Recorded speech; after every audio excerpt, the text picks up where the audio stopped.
안녕하세요. 멜 묵상. 오늘은 디모데전서 1장 8절부터 11절 말씀 보도록 하겠습니다. 네, 디모데전서는 좀 저를 이렇게 좀 촘촘하게 그렇게 가도록 하겠습니다. 왜냐면 한 절 한 절 배울 게 참 많고요. 그리고 또 교리적으로도 오늘 좀 생각할 게 꽤 있습니다. 율법이 어떤 것인지. 하나님께서 이 특히 구약 성경에 보면 여러 율법들을 주셨잖아요. 물론 신약에도 율법이 있습니다. 근데 이 성경의 여러 명령들이 어떤 의도로 주셨는지를 생각해 볼 수 있습니다. 내용 볼게요. 그러나 율법은 그리스어로 노모스라고 말합니다. 노모스라는 단어예요. 사람이 그것을 노미모스, 적법하게, 그러니까 이게 언어유희죠. 적법하게, 율법답게. 그러니까 이제 우리나라 말로 번역할 때 율법답게 이렇게 했으면 더 좋았겠다 생각이 듭니다. 그걸 적법하게 쓰면 선한 것임을 우리가 아노라. 그 말은 무슨 말이죠? 적법하지 않게, 즉 율법답지 않게 쓰는 게 있다라는 거죠. 그렇죠? 그게 뭘까요? 구절 알 것은 이것이니 율법은 옳은 사람을 위하여 세운 것이 아니요 오직 불법한 자와 복종하지 아니하는 자와 경건하지 아니하는 자와 죄인과 거룩하지 아니한 자와 망령된 자와 아버지를 죽이는 자와 어머니를 죽이는 자와 살인하는 자며 음행하는 자와 남색하는 자와 인신매매를 하는 자와 거짓말하는 자와 거짓 맹세하는 자와 기타 바른 교훈을 거스르는 자를 위함이다. 이렇게 이야기를 합니다. 무슨 의미일까요? 그러니까 율법은 의인을, 즉 옳은 사람을 위해서 세운 게 아니라고 말해요. 좀 이따 좀 자세히 보겠지만 이 의인은 그러니까 사람들 가운데서 의인도 있고 나쁜 사람도 있고 이런 의미가 아니에요. 모든 사람은 죄인이에요. 바울의 신학 내에서는. 근데 그러니까 핵심은 이거죠. 그러니까 내가 이 율법을 잘 지킴으로써 내가 옳다라고 주장하는 그런 사람, 그런 방식으로 사는 사람을 위해서 살도록 주어진 게 아니라는 거죠. 오히려 율법이 없잖아요. 그러면 죄는 끝간데 없이 이제 폭주하게 마련입니다. 여기 보면은 이 지금 오직 불법한 자와부터 쭉 나오는 모든 본문들 있죠. 이게 암시적으로 다 10계명을 가리켜요. 예. 불법한 자는 1계명을 이제 어기는 것을 가리키는 거고요. 복종하지 아니하는 자, 5계명, 부모를 공경하라를 거스르는 것을 가리키고 경건하지 아니하는 자와 죄인, 이것도 2, 3계명을 가리킵니다. 거룩하지 아니한 자와 망령된 자, 이것도 3, 4계명을 가리키는 거예요. 여호와 이름을 망령되이 부르지 마라. 이 말씀 기억하시죠? 3계명입니다. 아버지를 죽이는 자와 어머니를 죽이는 자와 살인하는 자요. 뭐죠? 아버지 어머니를 죽인다. 이것도 5계명. 내 부모를 공경하라를 극단적으로 위반하는 거죠. 살인하지 말라는 것도 6계명을 극단적으로 위반하는 거고, 음행과 남색도 7계명, 간음하지 말라를 극단적으로 위반하는 거고요. 인신매매를 하는 자와 거짓말하는 자, 이것도 6, 7계명, 그리고 8계명, 도둑질을 극단적으로 위반하는 사람들을 가리키는 거죠. 예. 무슨 말이냐면 말씀드렸던 것처럼 죄를 이것이 죄다라고 가르쳐 주지 않잖아요. 그러면 끝간데 없이 죄는 폭주하기 마련이라는 거죠. 그러니까 율법은 죄의 그 영향력과 파괴력을 어느 정도 제한하는 역할을 해요. 그러니까 죄를 안 짓게는 못해요, 율법이. 근데 한번 생각해 보세요. 우리나라에 살인하지 말라, 죄다 안 하는 형법이 없다고 해보세요. 그럼 어떻게 되겠어요? 사람들이 살인이 하겠어요? 안 하겠어요? 엄청 많이 하겠죠. 그렇죠.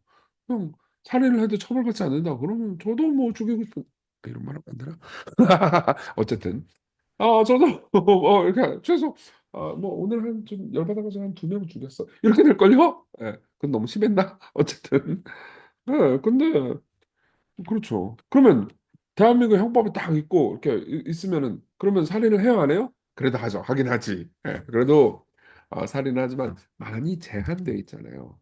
그러니까 여러 국가들을 보잖아요. 그럼 법이 딱 제대로 서 있지 않은 국가들 같은 경우, 그리고 법을 잘 움직이는 법 체계, 사법 시스템이 잘 안 돼 있는 국가 같은 경우에는 죄가 끝간데 없이 폭주하죠. 그렇죠? 그런 것처럼 하나님께서 율법을 주신 이유는 그렇게 죄의 영향력과 아주 파괴적인 파괴로부터 사람들을 보호하기 위해서 만든 거지.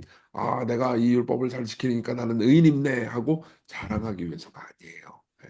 오히려 이 교훈, 가르침은 내게 맡기신 바 복되신 하나님의 영광의 복음을 따르는 거예요. 그러니까 순종은 오히려 율법을 율법주의적으로 지키는 게 아니고 복음적으로 지킬 때 따라 나온다는 거죠. 예. 요 얘기는 이제 그 12절부터 17절에 훨씬 더 좀 자세히 나오는데 그런 이제 다음 주 월요일 날 보도록 하고 여기까지 내용 보면서 우리 적용해 봅시다. 첫째, 율법과 순종을 대하는 잘못된 태도부터 한번 출발해 보죠. 순종을 구원으로 수단으로 삼는 태도. 이건 뭐냐면 내가 순종했으니까 나는 더 위대한 사람이야. 내가 더 훌륭한 사람이야. 그러니까 개신교도들 같은 경우에는 내가 순종했으니까 나는 구원받을 수 있어. 이런 사람은 뭐 명시적으로 이렇게 말하는 사람은 없어요. 근데 사실 구원이라는 것을 다층적으로 생각하잖아요. 그러면 지옥 안 가는 것만을 의미하는 게 아니고 내가 내 정체성을 세우는 것, 내가 의미 있고 가치 있는 존재처럼 여겨지는 것. 이거를 구원이라고 말할 수 있거든요. 사실은 칭의도 우리를 의롭다고 하시는 주님의 선언도 내가 의롭고 내가 괜찮고 가치 있는 존재라는 것을 확인하는 작업이거든요. 예. 근데 그런 측면에서 나는 더 순종했으니까 더 나아. 나는 더 순종했으니까 저 순종하지 않은 놈들보다 내가 훨씬 더 나아. 그러면은 율법을 잘못 대하는 거죠. 예. 율법을 통해서 우리는 자기 자신의 죄를 보고 내가 죄인임을 깨닫고 스스로는 온전한 삶을 살아갈 수 없음을 보도록 하나님께서 그 의도로 율법에 용도를 주신 거예요. 우리는 근본적으로 타락했습니다. 근데 또 잘못된 태도는 또 이것도 있습니다. 순종을 무시하고 율법을 거절하는 태도도 잘못된 거예요. 예. 뭐라 그래요? 율법대로 쓰면 뭐예요? 옳은 거예요. 선한 거예요. 예. 하나님께서 율법을 안 율법주의가 잘못된 거지 율법이 잘못된 건 아닌 겁니다. 예. 실제로 사람들이 이런 얘기도 되게 많이 해요.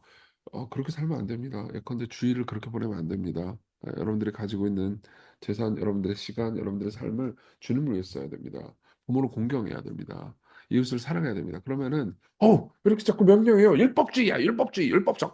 율법주의하고 율법은 다른 거예요. 율법은 좋은 거. 야, 하트까지 했다. 햄버거처럼 보이나? 어쨌든 율법은 좋은 거고요. 율법주의는 율법을 통해서 내가 구원받거나 의미 있는 존재가 될 수 있다고 생각하는 거예요. 율법주의가 나쁜 거지. 율법은 좋은 거예요, 여러분. 주께서 십계명을 주신 것은 그대로 살아야 인간이 복되기 때문이에요. 살인하지 말라. 살인하면 얼마나 고통스럽겠어요. 그죠? 예. 피해자, 유족들, 그리고 저 복수의 굴레. 예. 그래서 필립 라이크는 이렇게 얘기해 줍니다. 삶은 교리로부터 분리될 수가 없다고요. 교리는 뭐예요? 율법은 좋은 거예요. 근데 율법주의는 나쁜 거예요. 이게 옳은 교리예요. 근데 건강하지 않은 신앙을 가지고 있잖아요. 율법은 다 나쁜 거야. 율법 같은 거 안 지켜도 돼. 그거는 율법 폐기주의죠. 그거는 건강하지 않은 행동을 했겠죠. 하나님 뜻대로 사는 것을 가볍게 여기고 하나님 뜻대로 오히려 사는 것을 가리켜서 에이 율법주의자 이런 식으로 비난을 합니다. 나는 복음 안에서 자유해. 그러면서 하나님의 뜻을 막 명시적으로 거부하는 건 되게 잘못된 거예요. 그건 복음 안에서 자유한 게 아니에요. 건전하지 않은 삶은 언제나 건전하지 않은 교리를 드러내죠. 예. 그러니까 잘못된 삶을 사는 걸 보면은 실제로 대화를 해보잖아요. 그럼 그 안에 깊은 곳에서 하나님의 율법, 하나님의 말씀에 대한 오해가 있어요. 모든 죄는 궁극적으로 하나님에 대한 잘못된 믿음에서 비롯됩니다. 예. 자, 그럼 어떻게 올바른 태도를 가질 수 있을까요? 우리에게는 소망이 있죠. 순종을 자기 구원으로 삼는 것도 거부하고 불순종도 거부하면서 순종하기로 작정한 사람들은 어떤 모습을 보일까요? 이 사람은 자기 의가 없습니다. 그러니까는 어떻게 돼요? 사랑해요. 우리 어제 봤죠? 이 모든 교훈의 목적은 뭐죠? 사랑입니다. 그러니까 이런 거예요. 죄인과 세리와도 기꺼이 어울립니다. 당신이나 나랑 똑같은 연약한 사람이에요. 근데도 불구하고 죄인과 세리처럼 살지 않아요. 예. 이게 올바른 삶입니다. 올바른 삶, 율법을 너무 사랑해요. 율법을 지키기 위해서 노력합니다. 예. 하지만 율법을 지킨다고 해서 자기 의가 생기고 자기가 더 나은 존재라고 생각하잖아요. 그 사람의 정체성은 오히려 복음에 있습니다. 그 복음으로 정체성을 삼은 사람의 모습을 이제 우리가 월요일 날 볼게요. 12절부터 내용이 나오거든요. 바울 자신에 관한 이야기가. 근데 거기서 우리가 생각해야 되는 것 중에 하나가 9절입니다. 9절을 보면요. 율법은 옳은 사람을 위해서 세운 것이 아니다라고 말하고 있죠. 여기서 옳은 사람이라고 이 디카요라고 되는 이 단어는 단수예요. 네, 의인 한 명. 그러니까 그리고 나머지 모든 이렇게 이런 사람들 있죠. 뭐 경건하지 아니한 자, 죄인과 거룩하지 아니한 자, 이건 다 복수예요. 그건 뭘 의미하죠? 이 단수 예수 그리스도를 가리키는 거죠. 실제로 많은 학자들이 그렇게 이야기를 해줍니다. 예수님만이 유일하게 오르신 분이에요. 그리고 그분은 유일하게 오르신 분인데 나머지 이 모든 죄인들 있죠. 이 뭐 불법한 자, 복종하지 않은 자, 경건하지 아니한 자, 죄인과 거룩하지 아니한 자 이런 자들과 똑같이 동일시 되셨습니다. 그리고 십자가에 못 박혀 죽으셨어요. 네. 그리고 그분이 우리를 위해서 죽으시고 우리를 용서하셨기 때문에 그 복음이죠. 그런 말미암아서 우리는 나를 위해서 목숨을 버리신 그분이 나한테 주신 명령이라고 생각하면서 율법을 대합니다. 그럼 어떻게 되죠? 율법이 새로워지죠. 하나님 뜻대로 살고 싶다. 왜? 하나님이 너무 좋은 분이니까. 예. 제가 등산을 끔찍하게 싫어하는데요. 옛날에 제가 정말 되게 좋아하는 목사님이 등산 가자고 그래서 갔어요. 등산은 너무 싫은데 그 목사님이랑 대화하고 싶어서. 예. 그러다 보니까 건강해지기도 하고. 근데 등산은 싫어요, 그래도. 예.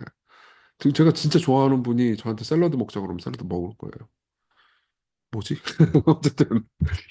그래서 라이크는 이렇게 얘기해 줍니다. 삶은 교리로부터 분리될 수 없다. 건강하지 않은 신학은 죄송해요. 죄송해요. 디도서 2장 14절은 이렇게 말합니다. 그가 우리를 대신하여 자신을 주시면 모든 불법에서 우리를 속량하시고 우리를 깨끗하게 해서 선한 일을 열심히 하는 자기 백성이 되게 하라 하십니다. 그래서 왜 십자가에 못 박혀 죽으셨어요? 넌 용서받았으니까 네 멋대로 살아라 이러기 위해서? 아니에요. 선한 일을 열심히 하는 자기 백성이 되게 하기 위해서죠. 우리 같이 기도합시다. 율법을 대하는 잘못된 태도 버리고 복음적인 사랑의 성품으로 만들어주세요.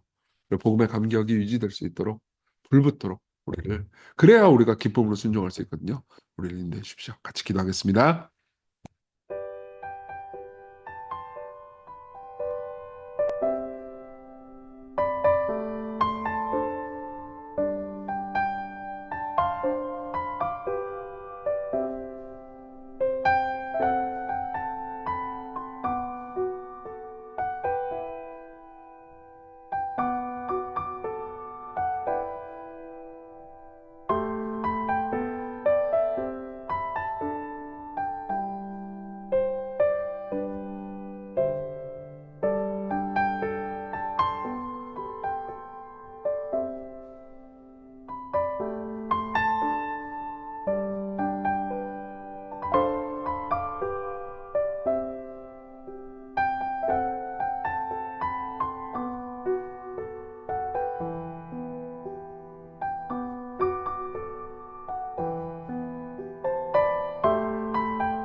기도하겠습니다. 자비로우신 주님, 오늘 하루 살아갈 때 사람들을 사랑하고 죄인들을 사랑하며 죄인들을 볼 때 정죄하지 않으면서도 하나님 앞에서 기쁨으로 순종하는 율법을 잘 지키는 오늘 하루가 되게 해주세요.